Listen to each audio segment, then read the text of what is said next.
Hello, my name is Phil Pereira, and I'm the Emergency Ultrasound Co-Director at the LA County USC Medical Center in Los Angeles, California. And welcome to Sound Bites. Welcome back to Sound Bites Ultrasound. In this module, we'll learn the focused ultrasound evaluation of the leg for deep venous thrombosis. Now, I've divided this module up into parts 1 and 2. In this module, entitled DVT Ultrasound Part 1, we'll first of all learn the normal anatomy of the leg veins integral to performance of the DVT ultrasound examination. We'll then move on to learn the normal compression exam of the leg veins and how to interpret normal findings on the bedside DVT examination.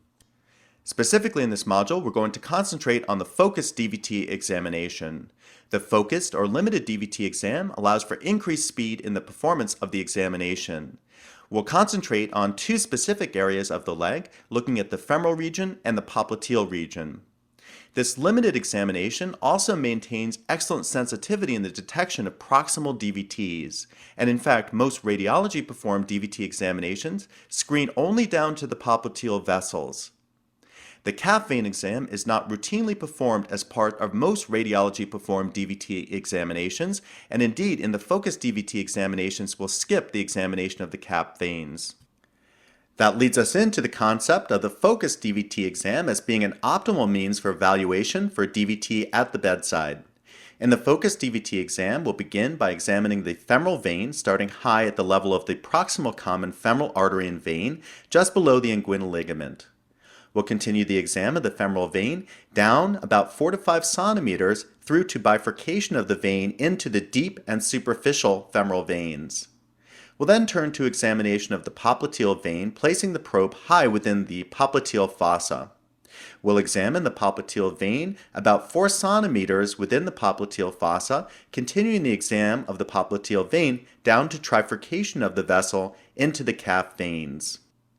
Let's now review the lower extremity venous anatomy integral to performance of the focused DVT examination. We begin by identifying the common femoral vein seen here just below the inguinal ligament. Notice that the common femoral vein is seen just medial to the common femoral artery. Now the common femoral vein continues down the leg to bifurcate into the deep and superficial femoral veins. We note here the deep femoral vein coursing to the back of the leg, and we note the adjacent deep femoral artery. We also see here the saphenous vein, which joins into the common femoral vein above the level of bifurcation. Now it's important to realize that the superficial femoral vein is the vein that actually continues down the leg to become the popliteal vein behind the knee. And we note the superficial femoral vein coursing down the leg and accompanied by the paired superficial femoral artery. Behind the knee, that superficial femoral vein will become the popliteal vein, and we see the adjacent popliteal artery. Now at the level of trifurcation, the popliteal vein will become 3 different calf veins, and we note here the anterior tibial vein that's going to course anteriorly onto the calf, the posterior tibial vein seen posteriorly in the calf, and also the perineal vein seen to the lateral aspect of the calf.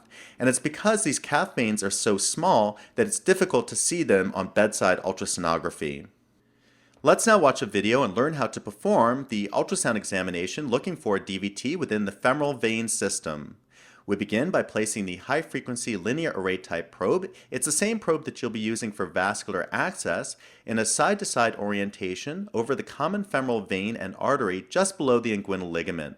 Notice that we're compressing down with the probe, and essentially the DVT exam is a compression exam, as a normal vein will completely close with pressure down with the probe. Notice that we're sequentially compressing at different levels along the common femoral vein, compressing from the beginning at the top just below the inguinal ligament, all the way down through bifurcation into the superficial and deep femoral vessels. Now a clot will not completely compress with pressure down with the probe and thus will be identified on bedside examination.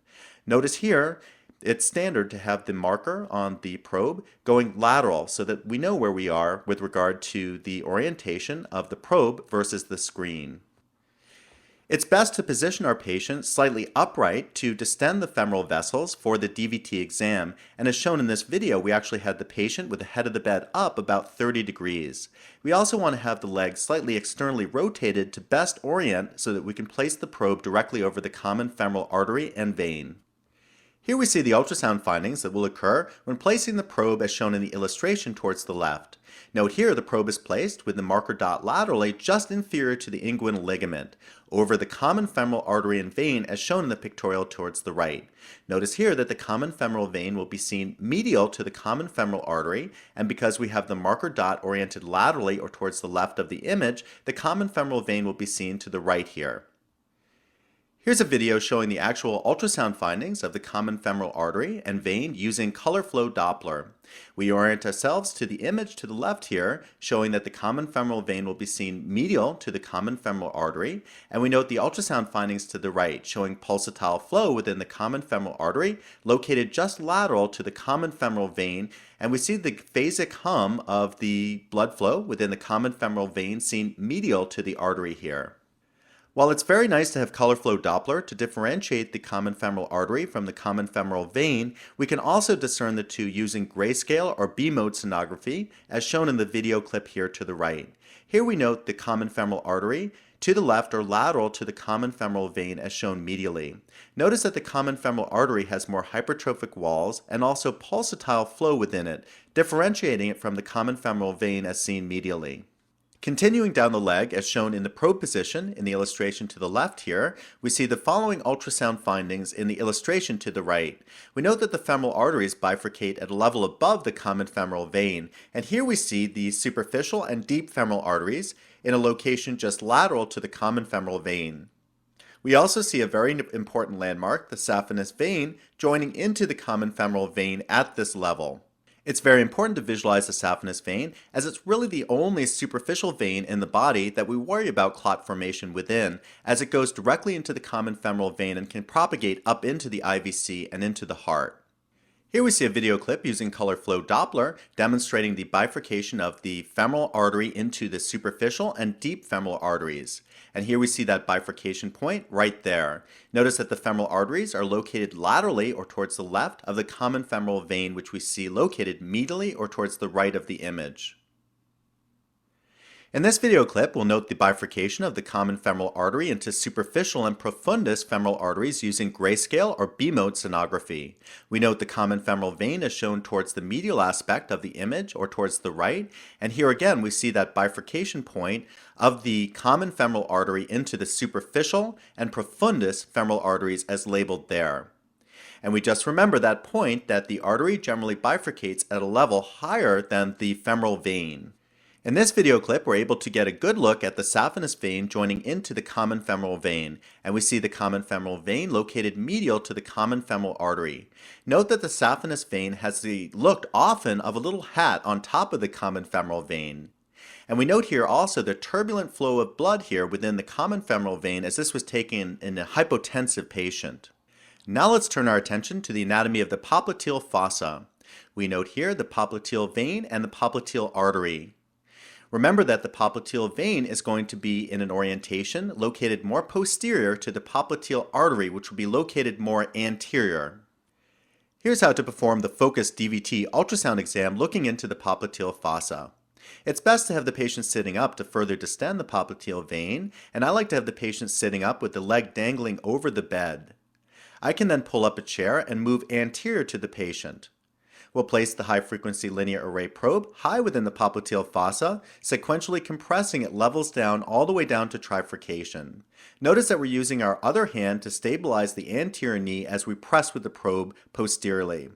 So again, we'll start high within that popliteal fossa, compressing sequentially all the way through the levels of the popliteal artery and vein, down inferior there, all the way down to trifurcation. Here's the anatomy that we'll see with the probe placed as shown in the illustration to the left. Notice that the probe is placed into the posterior aspect of the knee behind the popliteal fossa, again with the marker dot oriented laterally. Thus, we'll see the following images as shown in the illustration to the right. Note that the popliteal vein will be located closer to the probe or posterior to the popliteal artery, which will be further away from the probe or more anteriorly located as shown in this image. In this image, we'll use color flow Doppler to further differentiate the popliteal artery from the popliteal vein. And in the video clip here to the right, we can see the pulsatile flow of blood within the popliteal artery as seen anterior or further away from the probe than the popliteal vein, which is seen more posterior than the artery here. Notice that we see a little bit of phasic flow of blood within the popliteal vein. This video clip employs B-mode or grayscale sonography to show the popliteal vein and popliteal artery. Again, we can see the popliteal artery located more anterior than the popliteal vein, and we can see the pulsatile movements of the popliteal artery differentiating it from the vein. And in fact, we can see a little bit of turbulent flow of blood within the popliteal vein here, and located more posteriorly than the popliteal artery. When performing the focused lower extremity DVT ultrasound examination, we want to first identify the femoral and popliteal arteries and veins using B-mode or grayscale sonography. Now, color flow Doppler ultrasound can be helpful in differentiating the artery from the vessel and also making sure that you're looking at vascular structures, but is not essential. Most of our information will actually come from B-mode sonography. We want to apply compression to the vein, pressing down with the probe in the short axis or transverse orientation. In a normal examination, the walls of the vein will completely touch together. Conversely, if a DVT is present, the walls of the vein will not completely touch together, as a thrombus within the lumen of the vein will prevent the walls from completely collapsing. Here we see normal compression of the common femoral vein, and we see here the common femoral vein to the right of the common femoral artery, which we see to the left.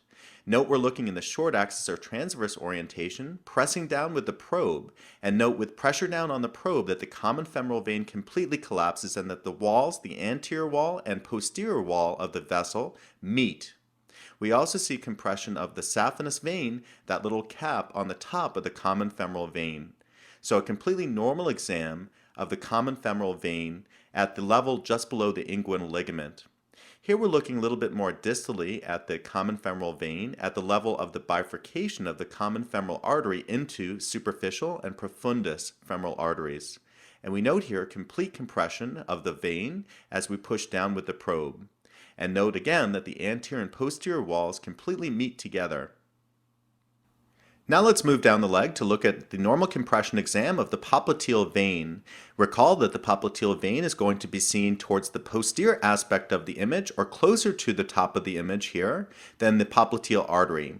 As we press down, we note complete compression of the popliteal vein, and we see here that the artery still stays open.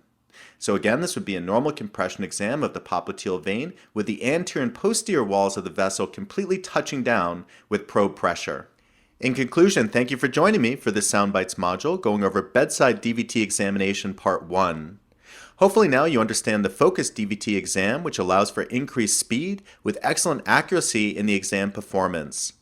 In this module Part 1, we focused on the basic anatomy and the normal examination for the DVT evaluation.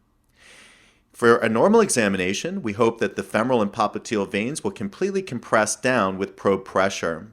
Unfortunately, a venous thrombosis will prevent the vein from closing, and so we'll return in Part 2 going over the positive examination and those findings that you might encounter on the focused bedside DVT examination. So I hope to see you in the future as SoundBites continues.